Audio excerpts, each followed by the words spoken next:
मैं डॉक्टर चंद्रमोहन नौटियाल हूँ। एक साइंटिस्ट रहा हूँ जो रिसेंटली मैं कुछ साल इंडियन नेशनल साइंस एकेडमी के साथ में कंसल्टेंट भी रहा।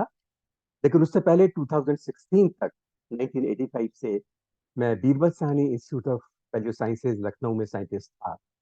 और 16 में मैं वहाँ से सुपरएनुएट हुआ, head of the radio carbon dating lab की तरह। तो मैं आज आपके साथ जो बात करने वाला हूँ वो मैं करने वाला हूँ रेडियो कार्बन डेटिंग के बारे में। हाल में आपने अखबारों में, टेलीविजन में और दूसरी जगह से काफी कुछ सुना होगा कि रेडियो कार्बन डेटिंग से किसी ऑब्जेक्ट की उम्र पता लगाई जाती है, या ये पता लग जाता है कि कोई चीज कितनी पुरानी है। आम आदमी को लगता है कि चाहे कोई भी चीज हो, कितनी भी पुरानी हो, कहीं भी मिली हो, कैसी भी मिली हो, उसको अगर हम रेडियो कार्बन तरीके से डेटिंग करेंगे उसकी, तो हमें उसकी उम्र पता चल जाएगी। तो ये बिल्कुल सही नोशन नहीं है, और मैं इसको भी आज के उसमें क्लैरिफाई करूंगा। दूसरी बात यह है कि हम पढ़े लिखे लोग हैं सब, तो हमें थोड़ा सा सिद्धांत जो है, जो प्रिंसिपल है बिहाइंड रेडियो कार्बन डेटिंग, वो भी हमें थोड़ा सा समझना चाहिए। और एक बार हम उसको समझ लेंगे तो शायद उसकी जो लिमिटेशंस हैं वो भी हमें कुछ पता चल जाएंगे।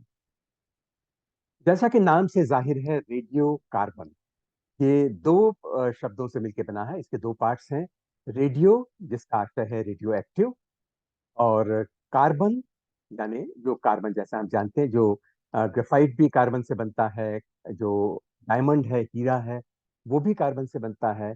और जो ऑर्गेनिक पदार्थ हैं जिनमें कार्बन होता है वो भी एक कार्बन है। तो हम यहाँ पर जो बात कर रहे हैं, हम वो डायमंड की बात नहीं कर रहे हैं, क्योंकि डायमंड के अंदर जो कार्बन होगा, वो कार्बन पृथ्वी के नीचे उसके लाखों करोड़ों साल तक दबे रहने के बाद उसमें रहा होगा, और उसमें रेडियो एक्टिव कार्बन होना संभव नहीं है। यहाँ हम बात कर रहे हैं उन नमूनों की, जैसे कि लकड़ी है, जैसे कि चमड़ा हो सकता है, जैसे किसी फूल पत्ती के अवशेष हो सकते हैं, जैसे कि कोई जीवित व्यक्ति का कोई अंश हो सकता है। ये सब वो है जिनके अंदर वो कार्बन है जिसे हम जैविक या ऑर्गेनिक कार्बन कहते हैं, जिसका ओरिजिन प्रकाश संश्लेषण या फोटोसिंथेसिस। दूसरे शब्दों में अगर हम कहें तो हम रेडियो कार्बन डेटिंग की बात कर रहे हैं, तो हम उस मटेरियल की डेटिंग की बात कर रहे हैं जिसके अंदर रेडियो कार्बन। अगर किसी सैंपल के अंदर, किसी नमूने के अंदर रेडियो कार्बन है ही नहीं, तो हम उसकी रेडियो कार्बन डेटिंग नहीं करें। मतलब अगर कोई पत्थर है जो लाखों साल, करोड़ों साल पुराना है, उसके अंदर रेडियो कार्बन होने की संभावना बिल्कुल नहीं है, इसलिए उसकी रेडियो कार्बन डेटिंग की बात करना। अब सवाल यह है कि उसके अंदर रेडियो कार्बन क्यों नहीं होगा। तो हमें ये समझना होगा कि रेडियो कार्बन डेटिंग हम जब करते हैं, तो इसका मतलब हम किसी पदार्थ के अंदर रेडियो कार्बन की जो मात्रा है उसकी उपस्थिति का पता लगाते हैं। जाहिर है कि उसके अंदर रेडियो कार्बन होना चाहिए। लेकिन अब सवाल यह है कि किसी लकड़ी में, किसी पेड़ पौधे में, किसी जीवित व्यक्ति में या मिट्टी में रेडियो कार्बन आएगा कहाँ से। हम जानते हैं कि हमारे शरीर का एक बहुत बड़ा अंश है जो कार्बन है। यही बात पेड़ पत्तियों के बारे में सही है, यही बात मिट्टी के बारे में भी है, उसमें ऑर्गेनिक कार्बन होता है। तो उस कार्बन का अगर थोड़ा सा अंश रेडियो कार्बन होगा, तो ये सवाल हमारे मन में आना चाहिए। मैं इसको दूसरी तरह से शुरू करता हूँ। हम अगर पेड़ पौधों की बात करें, तो पेड़ पौधे प्रकाश संश्लेषण या फोटोसिंथेसिस करते हैं। इसका मतलब है कि सनलाइट की उपस्थिति में वो अपना खाना बनाते हैं, और उसके लिए जो चीज उन्हें जरूरी चाहिए वो है कार्बन डाइऑक्साइड और लाइट और पानी। पानी और कार्बन डाइऑक्साइड के रिएक्शन से सूरज के प्रकाश की उपस्थिति में जो अभिक्रिया होती है, जो रिएक्शन होता है, उससे उन पदार्थों, इन पेड़ पौधों के अंदर उनका खाना बनता है। तो ये बात जाहिर है कि अगर वातावरण में जो कार्बन है, जो कार्बन डाइऑक्साइड है, अगर उसमें थोड़ा सा कार्बन रेडियो एक्टिव है, तो जब पेड़ पौधों में फोटोसिंथेसिस होगा, तो ये रेडियो एक्टिव कार्बन, या संक्षेप में कहें तो रेडियो कार्बन, इन पेड़ पौधों के अंदर भी पहुंच जाएगा। अब आप देखिए कि ये जो हम, जिसे हम रेडियो कार्बन कह रहे हैं, इसकी खूबी क्या है। इसकी खूबी ये है कि ये रेडियो सक्रिय या रेडियो एक्टिव है। कार्बन के जो कॉमन तीन परमाणु हैं, उनमें है कार्बन 12, कार्बन 13 और कार्बन। और भी दूसरे होते हैं, हम उनकी बात अभी नहीं कर रहे हैं। हम अगर वातावरण की बात करें तो इनमें सबसे ज्यादा है कार्बन 12, यानी कार्बन का वो एटम जिसका एटॉमिक वेट 12 है। उससे कम होगा कार्बन 13, जिसका एटॉमिक वेट 13 है, यानी कार्बन 12 से थोड़ा सा भारी। लेकिन इनसे भी थोड़ा सा भारी होता है कार्बन 14। और ये जो कार्बन 14 होता है ये रेडियो एक्टिव होता है, जबकि कार्बन 12 और कार्बन 13 रेडियो एक्टिव नहीं होते, वो स्टेबल होते हैं। अगर आप खूब सारा रेडियो कार्बन, बहुत सारा कार्बन अगर आप ले लें और वो शुद्ध रूप से कार्बन 12 है, तो आप कहीं पर छोड़ दिए तो 100 साल बाद, 1000 साल बाद, लाख साल बाद, 10 लाख साल बाद, 1 करोड़ साल बाद भी उतना का उतना कार्बन 12 वहां पर रहेगा। यही सच है कार्बन 13 के बारे में। लेकिन अगर आप रेडियो कार्बन का कुछ अमाउंट कहीं पर छोड़ देंगे तो लगभग पौने 6000 साल के बाद वो घटकर आधा रह जाएगा, बाकी का आधा जो है वो नाइट्रोजन में बदल जाएगा। आप और पौने 6000 साल, या अगर हम एक एक्यूरेट फिगर दें तो 5730 साल अगर हम और इंतजार करेंगे, वो घटकर पहले का भी आधा हो जाएगा, यानी कुल का एक चौथाई हो जाएगा। फिर आप 5730 साल इंतजार कीजिए तो वो 1/8 हो जाएगा। ये रेडियो एक्टिविटी एक प्राकृतिक गुण है रेडियो कार्बन का या कार्बन 3 का, और इसीलिए हम इसको कहते हैं रेडियो कार्बन। तो अब हम आते हैं कि हमारे वातावरण में जो कार्बन डाइऑक्साइड है, उस कार्बन डाइऑक्साइड के जो मॉलिक्यूल्स हैं, उनमें बहुत सारे अधिकांश मॉलिक्यूल्स होंगे जिनमें कार्बन जो एटम है कार्बन 12, उससे कम होंगे जो कार्बन 13, और बहुत कम मात्रा में उनमें से होंगे कार्बन 14 या रेडियो कार्बन। लेकिन जब प्लांट है उसको तो कार्बन चाहिए, चाहे वो कार्बन 12 हो, कार्बन 13 हो या कार्बन 14 हो। तो जब कोई भी प्लांट, पौधा, पेड़, वनस्पति जब ये फोटोसिंथेसिस करते हैं तो उस प्रक्रिया में ये अपने जो इनके अंदर स्टोमेटा या छोटे छोटे छेद होते हैं पत्तियों के अंदर, उनके थ्रू इसके अंदर कार्बन डाइऑक्साइड प्रवेश कर जाती है। ये कार्बन डाइऑक्साइड पानी के साथ अभिक्रिया करती है, रिएक्शन करती है, और वो पेड़ पौधे अपना फूड बनाते हैं। इस तरह से जो रेडियो कार्बन वातावरण में था, एटमॉस्फेयर में था, वो पेड़ पौधों के भी अंदर पहुंच गया। तब आप देखिए बड़ी मजेदार बात है। तो हम अगर ये कहते हैं कि हम किसी लकड़ी में, किसी पत्ती में, या किसी पेड़ पौधे के किसी अंश में अगर हम मेजरमेंट्स करेंगे तो उसके अंदर रेडियो कार्बन लिख, बात सही है। एज लॉन्ग एज वो लकड़ी या वो जो पेड़ का अंश है या पौधे का अंश है वो इतना पुराना ना हो कि उसमें उपस्थित रेडियो कार्बन पूरा का पूरा डीके हो चुका हो। इस बात को भी चलिए अब थोड़ा सा और डिटेल्स में समझ लेते हैं।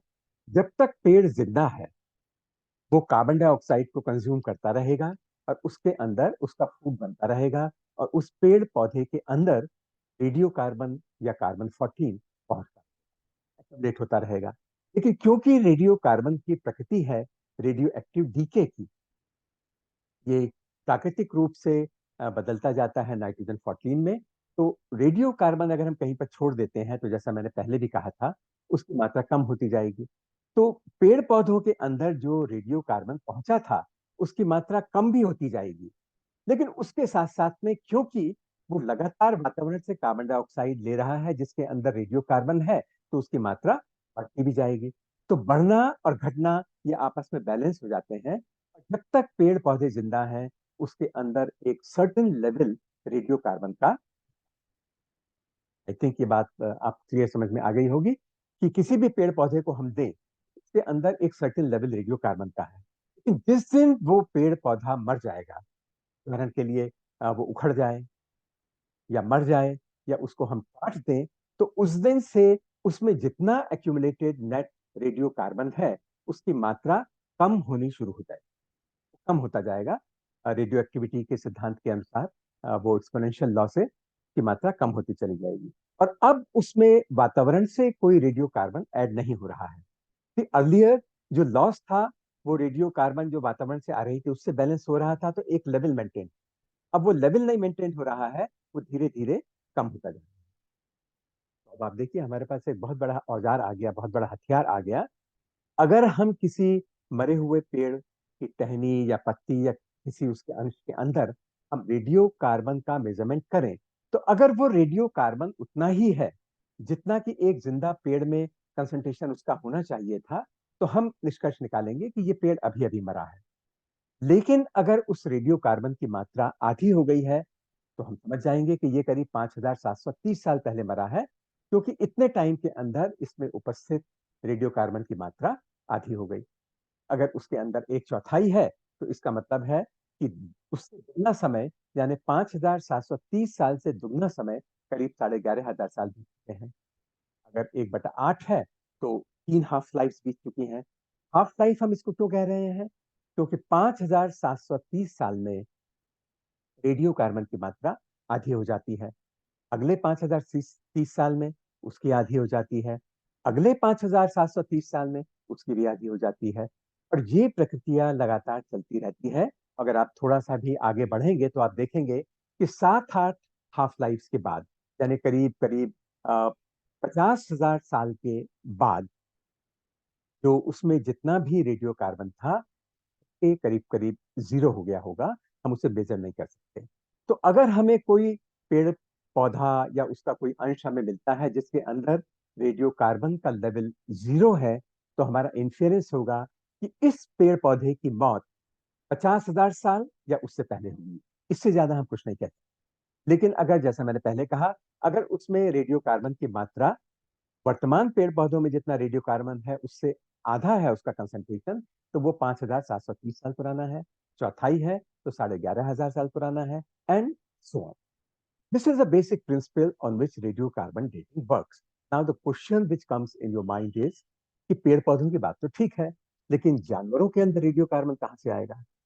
जानवरों के अंदर रेडियो कार्बन इसलिए आएगा क्योंकि वो भी वनस्पति को, अब आप कहेंगे कि जो कार्निवोर्स हैं या जो कार्निवोरस एनिमल्स हैं, जो मांसाहारी हैं, वो तो पेड़ पौधे नहीं खाते, लेकिन वो उन जानवरों को खाते हैं जो पेड़ पौधों को खाते हैं। तो हमारी इस सृष्टि में जितने हम जीवित हैं, चाहे इंसान हो, चाहे जानवर हो, चाहे पेड़ पौधे हो, सबके अंदर रेडियो कार्बन एक फूड साइकिल के माध्यम से के अंदर पहुंचे। पेड़ पौधों में फोटोसिंथेसिस से, और इंसानों में या जानवरों में उसमें रेडियो कार्बन जो पेड़ पौधों को खाने से या पेड़ पौधे खाने वाले जानवरों को खाने से आया है, वो उनके अंदर उपस्थित। लेकिन इससे आपको एक बात और बहुत जाहिर हो गई होगी कि अगर किसी सैंपल की उम्र 50,000 साल से ज्यादा है, तो हम उसको डेट नहीं कर सकते। मैं आपको कुछ थोड़ा सा हल्की सी टेक्नोलॉजी के बारे में बताना चाहूंगा, ज्यादा नहीं क्योंकि वो बहुत जटिल होगा। आमतौर पे इस समय दो तरीके इस्तेमाल किए जाते हैं रेडियो कार्बन डेटिंग करने के लिए, जिसके लिए जरूरी है कि हम किसी सैंपल में रेडियो कार्बन की मात्रा का पता लगाएं। इसको हम पता लगा सकते हैं एक इंस्ट्रूमेंट से जिसे हम कहते हैं लिक्विड सिंटिलेशन स्पेक्ट्रोमीटर, या और सरल भाषा में कहें तो लिक्विड सिंटिलेशन काउंटर। हमारे सैंपल को हम एक लंबा एक केमिकल प्रोसेस है तो गुजारते हैं, और उसमें उपस्थित जितना कार्बन है उसकी हम कार्बन डाइऑक्साइड बना लेते हैं। उसको फिर हम बदल लेते हैं केमिकल तरीकों से एसिटिलीन में, और उसके बाद हम उससे बना लेते हैं बेंजीन, जो एक लिक्विड है। और बहुत सारी जो गैस थी उसको हम छोटे से एक कैप्सूल में लिक्विड के रूप में डाल देते हैं, और उसको अपने लिक्विड सेंटिलेशन काउंटर के अंदर रख देते हैं। और फिर हम देखते हैं कि उसमें कितने डीके हो रहे हैं, और कितने डीके पर मिनट या पर आवर हो रहे हैं। उससे हमें पता चल जाता है कि इसके अंदर उपस्थित रेडियो कार्बन की मात्रा कितनी है। जितना ज्यादा रेडियो कार्बन होगा उतने डीके होंगे। मतलब हुआ कि अगर किसी सैंपल से मिली बेंजीन में ज्यादा डीके हो रहे हैं, उसमें ज्यादा रेडियो कार्बन है। तो ज्यादा रेडियो कार्बन है, इसका मतलब है अभी उसकी उम्र ज्यादा नहीं है, क्योंकि अगर ज्यादा उम्र होती तो ये रेडियो कार्बन घट के बहुत कम। तो आप देखिए, बेसिकली हमें रेडियो कार्बन की मात्रा नापनी है, और ये पता लगाना है कि जितनी रेडियो कार्बन की मात्रा एक नए सैंपल में, बिल्कुल फ्रेश सैंपल में होती, उसकी तुलना में ये कितनी कम हो गई। जितनी कम हो गई है उतनी ज्यादा इसकी उम्र है। और अगर ये बिल्कुल गायब हो गई है, तो हम ये कह सकते हैं कि इस सैंपल की उम्र जो है 50,000 साल। तो आप देखिए कि इस तरह से हमने लकड़ी की, या उस लकड़ी से कोई चारकोल बन गया, या कोई फूड ग्रेन है, या उस फूड ग्रेन को खाने वाले इंसान या जानवर हैं, उनकी उम्र भी हम इस तरह से 50,000 साल की अपर लिमिट के साथ में बताया। इनके उपयोग बहुत सारे हैं। हम कहीं पर अगर एक्सकवेशन करते हैं, आर्कियोलॉजिकल एक्सकवेशन करते हैं, तो वहां पर हमें कभी चारकोल मिलता है, कभी वहां पे हमें लकड़ी मिलती है, कभी वहां पे हमें लकड़ी का फर्नीचर मिलता है, कभी वहां पर हमें लकड़ी की बनी हुई मूर्तियां मिलती हैं, कभी कभी हमें वहां पर उस समय के फूड ग्रेन यानी अन्न के दाने भी मिलते हैं। हम उनमें भी कितना रेडियो कार्बन है इसका पता लगाएंगे, तो हमें पता चल जाएगा कि वो नमूने कितने पुराने हैं। तो अब आप देखिए कि हमारे पास अपनी जो पुराने सांस्कृतिक जो इस तरह की चीजें, आर्कियोलॉजिकल चीजें मिल रही हैं, उनके एज के डिटर्मिनेशन का भी एक तरीका है। ये बेसिक प्रिंसिपल हुआ रेडियो कार्बन डेटिंग का। अब एक और नया इंस्ट्रूमेंट आ गया है जिसे हम कहते हैं एक्सीलरेटर मास स्पेक्ट्रोमीटर। ये टेक्निक कहीं ज्यादा रिफाइंड है, कहीं ज्यादा एक्सपेंसिव है, कहीं ज्यादा फास्ट है, और बहुत ज्यादा सेंसिटिव है। अगर हमें पहले वाले तरीके से, जिसमें हम सैंपल से कार्बन को बेंजीन में बदलते हैं, उस तरीके के लिए हमें अगर 1 ग्राम 2 ग्राम कार्बन की जरूरत होती है, तो यहाँ पर हमें अगर कुछ मिलीग्राम कार्बन यानी उसका 1000वां हिस्सा कार्बन भी मिल जाए नमूने में, तो हम उसकी रेडियो कार्बन डेटिंग कर सकते हैं। Therefore, the method of accelerator mass spectrometer is considered far more sensitive than the liquid scintillation counting। हमारे देश में मैं आपको बता दूं कि अब हमारे देश में फिजिकल रिसर्च लेबोरेटरी अहमदाबाद में और दिल्ली में इंटर यूनिवर्सिटी एक्सेलरेटर सेंटर में भी ये मशीनें आ गई हैं।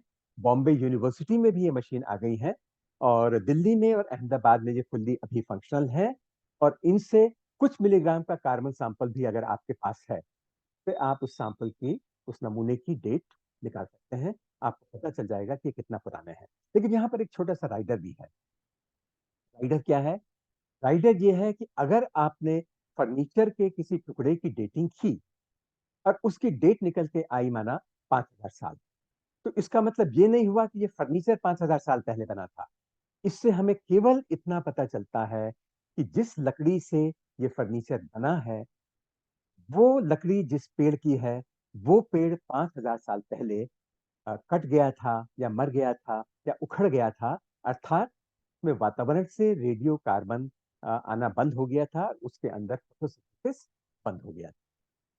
इसका मतलब ये हुआ कि अगर हम किसी के बिल्डिंग के दरवाजे को डेट करते हैं रेडियो कार्बन के तरीके से, तो उसकी जो एज निकल के आती है, वो हमें ये नहीं बताती कि वो स्ट्रक्चर कब बना था, वो हमें ये भी नहीं बताती कि वो दरवाजा कब बना था। वो हमें इसे केवल इतना बताती है कि जिस पेड़ की लकड़ी इस दरवाजे को बनाने में इस्तेमाल हुई है, वो पेड़ कितने साल पहले मरा था। उदाहरण के लिए अगर मकान में कोई शहतीर लगी हुई है, मकान में, किसी पुराने मकान में दरवाजे लगे हुए हैं, और उस मकान को तोड़कर हम कोई एक नया अगर मकान बना देते हैं, और उस मकान में उस पुरानी लकड़ी का इस्तेमाल करते हैं, तो हमें इस नए मकान की उम्र नहीं पता चलेगी। हमें केवल ये पता चलेगा कि ये दरवाजे जिस लकड़ी के हैं, जो पुराने मकान में लगी हुई थी, वो लकड़ी कितनी पुरानी है, अर्थात वो पेड़ कितने साल पुराना था, या वो कब। तो जैसा मैंने अभी आपको बताया, इसके दो तरीके आजकल बहुत पॉपुलर हैं। रिलेशन स्पेक्ट्रोमेट्री से, या जिससे हम जो है करीब 50,000 साल तक की उम्र पता लगा सकते हैं, लेकिन कुछ ग्राम सैंपल उसमें चाहिए होता है। वेरेज जो हमारा दूसरा तरीका है एक्सीलरेटर मैस स्पेक्ट्रोमेट्री का, इसमें हम कुछ मिलीग्राम के नमूने से काम चलाते हैं। तो ये तो हुई इसकी टेक्नोलॉजी की बात। इससे ज्यादा मैं इसके बारे में आपको नहीं बताऊंगा, बहुत कॉम्प्लिकेटेड होगा। लेकिन इसके एप्लीकेशंस के बारे में मैं आपको जरूर कुछ बताना चाहूंगा। उदाहरण जिसमें हमें पता चलता है कि इसका हमने उपयोग किया और हमें बड़े महत्वपूर्ण मैं कुछ ऐसी बातें बताऊंगा जिन इस रिसर्च में मैं खुद इन्वॉल्व रहा हूँ, और कुछ ऐसे भी जिसमें मैं इन्वॉल्व नहीं था, लेकिन हमारी लेबोरेटरी में वो काम हुआ। सहारनपुर के पास एक जगह है बिहारीगढ़, और बिहारीगढ़ के पास में भी एक जगह है, और उस जगह पर एक पुरानी साइट है, जहाँ पर पता चलता है पुराने बर्तन मिले हैं, जैसे उस समय के घड़े मिले हैं, उनके टुकड़े मिले हैं, बर्तनों के टुकड़े, यानी वहां पर पहले लोग रहते थे। और ये हमें सतह पर नहीं मिला, सतह के नीचे ये टुकड़े मिले हैं, यानी उस समय वो लोग रहते थे। नाउ क्यूरियोसिटी वाज, किस समय वहां पर लोग रहते थे। और जब हमने वहां पर जाकर स्टडी की, तो हमने देखा कि अगर हम एक बड़ी खुशकिस्मती की बात ये थी कि कभी समय अर्थक्वेक आया था, तो उसकी वजह से वहां पर एक फॉल्ट डेवलप हो गया था, यानी एक तरफ से जमीन नीचे खिसक गई थी। तो एक पूरा का पूरा सेक्शन जो है वो एक्सपोज हो गया था। और वो सेक्शन एक्सपोज होने की वजह से हमें वहां पर दो ऐसी लेयर्स दिखाई पड़ी, जिनमें ये हमें वहां पर बर्तनों के निशान दिखाई पड़ रहे थे, बर्तनों के अवशेष दिख रहे थे। यानी ये दो लेयर्स थी जिस समय वहां पर कुछ ना कुछ लोग रहते थे। हमने इनकी उम्र निकाली तो हमें पता चला कि आज से करीब 2500 साल पहले वहां के तब के ये बर्तन हैं, क्योंकि वहां पर हमें जो चारकोल मिला उसकी उम्र करीब 2500 साल थी। उस समय शायद अर्थक्वेक आया तो लोग उस जगह को छोड़कर चले गए, दूसरी जगह पे चले गए। लेकिन उसके बाद फिर उसके 1000 साल बाद लोग फिर वहां पे आके रहने लगे। लेकिन फिर 500 600 साल 600 साल बाद फिर कोई भूकंप, आज से 500 600 साल पहले फिर कोई भूकंप आया और लोग फिर उस जगह पे फिर चले गए। कुछ और ज्यादा इंटरेस्टिंग नमूने में इसको आपको बताऊंगा जो भी हमारी लेबोरेटरी का वर्क है। उदाहरण के लिए हम लोग ये मानते थे पहले कि जो पुर्तगीज भारत में आए थे 16वीं शताब्दी में, तो वो अपने साथ में शरीफा लेकर आए। लेकिन सांची में, मक्का में ऐसे मंदिर मिले जहां पर दीवारों पर इनके चित्र जो है वो बने हुए हैं। ये है कि वो मंदिर तो ज्यादा पुराने हैं, 16वीं शताब्दी से पुराने हैं। इसका मतलब हमारे देश के लोग शरीफे के बारे में जानते थे। लेकिन फिर बात ये थी कि इसका कोई हमें आर्कियोलॉजिकल एविडेंस नहीं मिला। लेकिन उसके बाद पंजाब में संघोल में, आज के सोनभद्र और आज के मिर्जापुर में कस्टर्ड एप्पल का यानी शरीफे का बीज मिला और उसका छिलका मिला। और जब वहां पर मिले, साथ में मिले हुए चारकोल की डेटिंग की गई और उस सीड या बीज की डेटिंग की गई, तो पता चला कि वो तो करीब वो तो बहुत पुराना है, करीब 3000 साल पुराना है। इसका मतलब उनके आने से पहले भी हमारे देश में हुआ करता था। ऐसा नहीं कि शरीफा पोर्तुगीज हमारे देश में लाए। और हम अगर कुछ नमूनों की बात करें तो हमारे देश में ही दूसरे हिस्सों में, गुजरात में उदाहरण के लिए कच्छ वाले क्षेत्र में हमने कुछ नमूनों को एनालाइज किया। तो वहां पे पता चला कि वहां पर तो एक ही समय में, एक ही जगह पर एक ही समय में हमें मिलते हैं रबी की फसल के निशान और वहां पर खरीफ की फसल के निशान। ये थोड़े से आश्चर्य की बात है, क्योंकि हम जानते हैं कि गुजरात में तो क्लाइमेट बहुत फेवरेबल नहीं है। तो इसकी विस्तृत अभी और एनालिसिस होगा शायद तो बात और स्पष्ट होगी। लेकिन कई संभावनाएं हैं। एक संभावना है कि ट्रांसपोर्ट की फैसिलिटीज इतनी अच्छी थी कि पूरे देश के साथ गुजरात का वाले क्षेत्र का संपर्क था। और अगर वहां पर एक तरह की फसल होती थी तो दूसरी जगह से दूसरी तरह की फसल वहां पर आ गई। दूसरी संभावना है कि उनकी वाटर कंजर्वेशन की जो टेक्निक थी वो बहुत अच्छी थी और वो पानी को पूरे साल बचा कर रख सकते थे और वो रबी की फसल भी निकाल सकते थे और खरीफ की फसल भी निकाल सकते थे। इसके अलावा तीसरी पॉसिबिलिटी ये है कि उस समय गुजरात का क्लाइमेट जो था वो अलग तरह का था।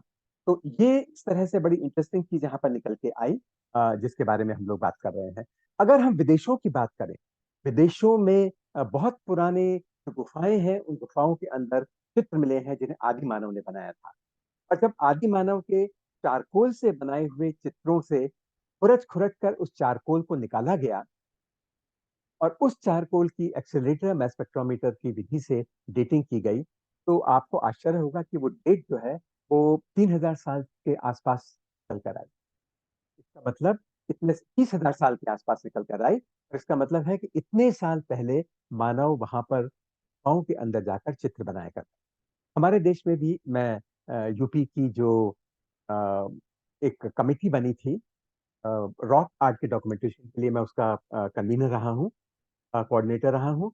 तो 3 साल के लिए, और हमने मिर्जापुर, चंदौली और ये जो सोनभद्र एरिया है, यहाँ पर हमने बहुत सारी जगहों पर गुफा जंगलों में जाकर उनका डॉक्यूमेंटेशन किया। और वहां पर हम लोगों ने देखा कि जो चित्र बने हैं उनमें से कुछ जिनकी डेटिंग बाद में किसी और से के द्वारा की गई थी, उनमें से जो चित्र हैं वो कई हजार साल पुराने हैं। तो ये बड़ी रोचक चीज है कि हम समझते हैं कि शायद ड्राइंग और पेंटिंग आज के आदमी का काम है, लेकिन इसको बहुत पहले से किया जाता रहा है। और इसकी एविडेंस जो है आज हमें आज अपने देश की गुफाओं में मिलती है। देश के कई हिस्सों में, जो उत्तराखंड में भी है, जो उत्तर पूर्व में मणिपुर के पास लोकटाक लेक है, ऐसी जगह पर जाकर हमने नमूने इकट्ठे किए हैं वहाँ की मिट्टी के। और जब उस मिट्टी को एनालाइज किया, उसकी अलग-अलग लेयर्स को हमने एनालाइज किया, तो उन लेयर में हमें पोलन ग्रेन मिले। हमारे जो पेलिनोलॉजी साथी हैं, उन्होंने उनको माइक्रोस्कोप के नीचे देखा और उन्होंने बताया कि ये किस तरह की वनस्पति है।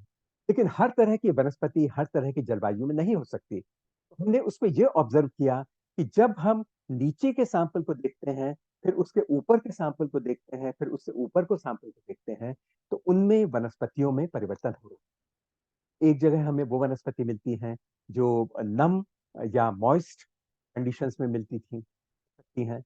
कुछ जगह पर हमें वो मिलती हैं जो थोड़ा-सा ड्राई कंडीशंस में मिलती हैं। तो इस सब को हमने रेडियोकार्बन से जब डेट किया डिफरेंट लेयर्स को, तो हमने देखा कि पिछले कुछ हज़ार साल में मणिपुर के उस वाले क्षेत्र में निश्चित रूप से क्लाइमेट में परिवर्तन होता रहा था और इसके कारण से वहाँ पर वनस्पति भी जो है वो बदल गई। तो अब आप देखिए कि ये रेडियोकार्बन की वो तकनीक को एक केमिस्ट ने आज से करीब 60-70 साल पहले ढूँढा था, सन 50 के करीब में ढूँढा था, जिसके लिए 1960 में उनको नोबेल प्राइज़ मिला। Willard F Libby. उस केमिस्ट्री के तरीके का उपयोग आज बहुत सारे क्षेत्र के लोग कर रहे हैं, आर्कियोलॉजिस्ट कर रहे हैं, हिस्टोरियंस कर रहे हैं, जियोलॉजिस्ट्स कर रहे हैं, जो पैलियोक्लाइमेटोलॉजिस्ट हैं वो भी कर रहे हैं। और यहाँ तक कि उस रेडियोकार्बन का उपयोग ट्रेसर के रूप में जो लोग प्लांट फिजियोलॉजी स्टडी करते हैं, प्लांट किस तरह से अपना भोजन लेता है, उसके कौन से वाले हिस्से में वो भोजन पहुँचता है, उसके बारे में भी लोग आज अध्ययन करते हैं। और तो और इससे ये भी पता चल सकता है, अगर किसी अ, बड़ी लंबी सी ट्यूब के अंदर कहीं पर लीकेज है, तो उसके लिए भी ट्रेसर के रूप में रेडियोकार्बन का उपयोग। हमने देखा कि रेडियोकार्बन जो प्रकृति में मिलता है, वातावरण में मिलता है। और वातावरण में क्यों मिलता है? क्योंकि कॉस्मिक रेज़ जो अंतरिक्ष से और सूरज से लगातार आती हैं, वो कॉस्मिक रेज़ हमारे वातावरण में उपस्थित जब एटम्स से मॉलिक्यूल से इंटरेक्ट करती हैं, तो वो कुछ न्यूट्रॉन्स निकालती हैं। वो न्यूट्रॉन्स धीमे हो जाते हैं। वो न्यूट्रॉन्स वातावरण में उपस्थित नाइट्रोजन के साथ रिएक्शन करते हैं, ऑक्सीजन के साथ रिएक्शन करते हैं और उनमें से मुख्य रूप से नाइट्रोजन 14 के साथ रिएक्शन से कार्बन 14 बनाते हैं। वो कार्बन 14 ऑक्सीजन के साथ में रिएक्शन करके कार्बन डाइऑक्साइड बनाती है और क्योंकि कार्बन डाइऑक्साइड गैस है, ये पृथ्वी के वातावरण में घुल-मिल कर पूरे पृथ्वी के वातावरण में पहुँच जाती है। और कुछ ही साल के अंदर ये होमोजेनियसली डिस्ट्रीब्यूट हो जाता है और किसी भी हिस्से में पृथ्वी के जो पेड़-पौधे हैं, वो पेड़-पौधे इस कार्बन डाइऑक्साइड को कंज़्यूम करते हैं और इस तरह उनके अंदर रेडियोकार्बन पहुँच जाता है। ये रेडियोकार्बन उनके अंदर इकट्ठा होता रहता है, लेकिन क्योंकि ये रेडियो एक्टिव है, तो 5730 वर्ष की हाफ लाइफ के साथ, अर्धायु के साथ ये डीके भी होता रहता है और इस तरह हर जिंदा पेड़-पौधे में एक सर्टेन लेवल रेडियोकार्बन का होता है।